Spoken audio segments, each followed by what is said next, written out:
Olá, seja muito bem-vindo.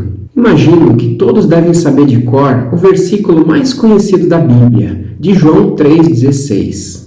Mas o que poucos se dão conta é do contexto em que foi elaborado, seu panorama de fundo. Por isso me inspirei a fazer esse vídeo, mostrando isso. Inicialmente, o Evangelho de João foi escrito pelo discípulo de Jesus, apontado no texto como o discípulo a quem Jesus amava. Foi escrito aos novos crentes, e apontando sempre Jesus como Deus, e seu propósito está escrito nesse trecho. Os discípulos viram Jesus fazer muitos outros sinais além dos que se encontram registrados neste livro. Estes, porém, estão registrados para que vocês creiam que Jesus é o Cristo, o Filho de Deus, e para que, crendo nele, tenham vida pelo poder do seu nome. Assim, essas palavras como crer, sinais, vida, aparecem diversas vezes no texto deste livro para enfatizar o tema da salvação somente em Cristo. O ponto inicial aqui é que Jesus estava em Jerusalém para celebrar a Páscoa, uma das 3 festas em que os judeus deviam se dirigir para lá. Estando ele em Jerusalém, durante a festa da Páscoa, muitos, vendo os sinais que ele fazia, creram no seu nome. Havia um fariseu chamado Nicodemos, líder religioso entre os judeus. Outras versões trazem Nicodemos, um dos principais dos judeus. Mas pegando a tradução original em grego, o termo correto seria o mestre em Israel. Assim, ele era muito importante. A palavra fariseu provavelmente vem de um termo hebraico que significa separar. Seriam então os separados no sentido puritano. Eram muito zelosos pela pureza ritual e religiosa, segundo as leis de Moisés e suas tradições. Eram da classe média dos judeus e provinham de homens de negócios e não de sacerdotes ou levitas.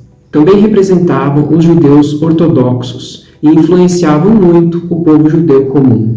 Segundo o historiador Flávio Joséfo, neste tempo de Herodes haviam aproximadamente 6.000 fariseus. Jesus os condenava porque eles ficavam muito no sistema de regras e regulamentações e pouco na transformação espiritual interior. Nicodemos tinha origem grega e significa vencedor sobre o povo. Possivelmente ele era o líder do Sinédrio, a Suprema Corte Judaica, o conselho governante. E então o texto continua. Certa noite veio falar com Jesus e disse: Rabi, que significa mestre, todos nós sabemos que Deus enviou o Senhor para nos ensinar. Seus sinais são prova de que Deus está com o Senhor. Ou seja, Nicodemos foi falar com Jesus à noite, certamente porque tinha medo de que alguém poderia associá-lo com a figura de Jesus, dada a sua posição influente, porque Jesus não era bem visto entre os membros do Sinédrio. Mas ele tinha convicção de que Jesus foi enviado por Deus, porque ele fazia muitos sinais. Jesus respondeu: Eu lhe digo a verdade, quem não nascer de novo não verá o reino de Deus. Aqui Jesus falou para ele que não adiantava seguir todas essas regras, se não nascesse de novo. Literalmente, o termo é nascer do alto, ter uma transformação espiritual, tornar-se um filho de Deus. Jesus respondeu a uma pergunta que Nicodemos não tinha perguntado, estava no coração dele. E esse era o ponto-chave para os fariseus. Como pode um homem velho nascer de novo? Perguntou Nicodemos. Acaso ele pode voltar ao ventre da mãe e nascer uma segunda vez? Jesus respondeu: Eu lhe digo a verdade, ninguém pode entrar no reino de Deus sem nascer da água e do Espírito.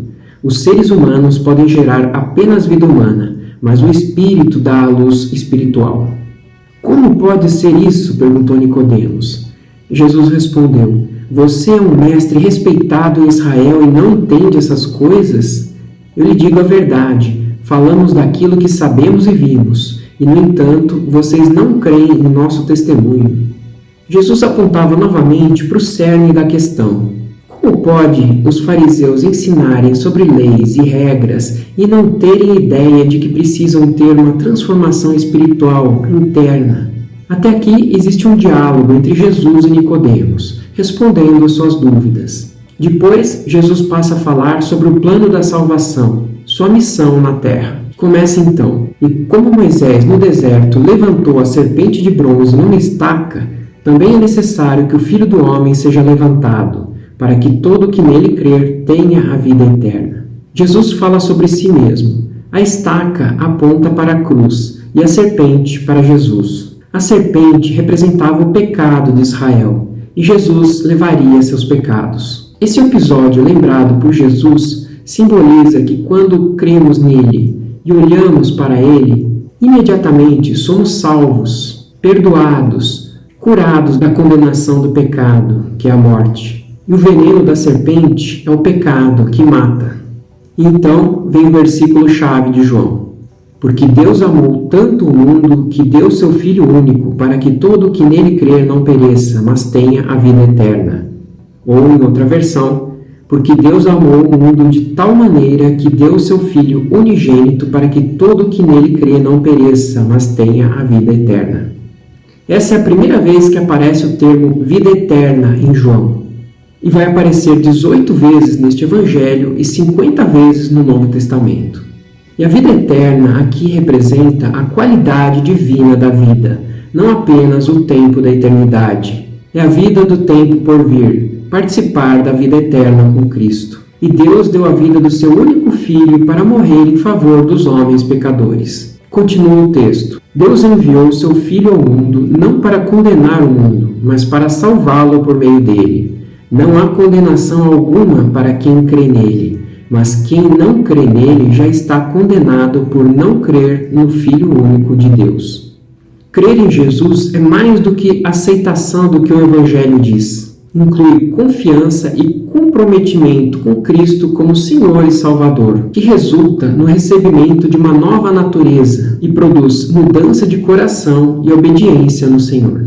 Devemos lembrar que os judeus pensavam que somente eles teriam o favor de Deus, e assim somente eles seriam salvos. E assim Jesus disse que ele veio para salvar o mundo todo, não somente os judeus. E ele não morreu porque seus planos falharam, por ser um mau líder, mas sim porque veio justamente para isso. Era seu propósito, para salvar a humanidade.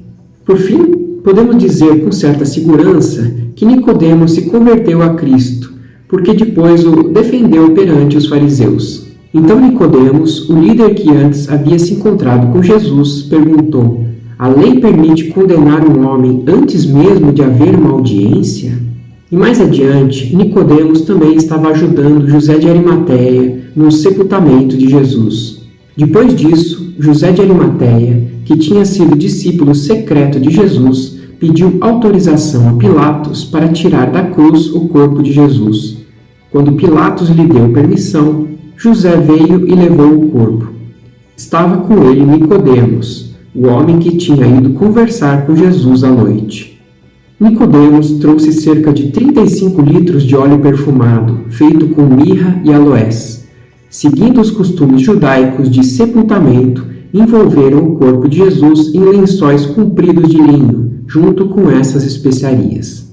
José de Arimateia era um respeitado membro do Sinédrio, homem justo e bom, que não compactuou com o restante dos atos dos membros do conselho judaico.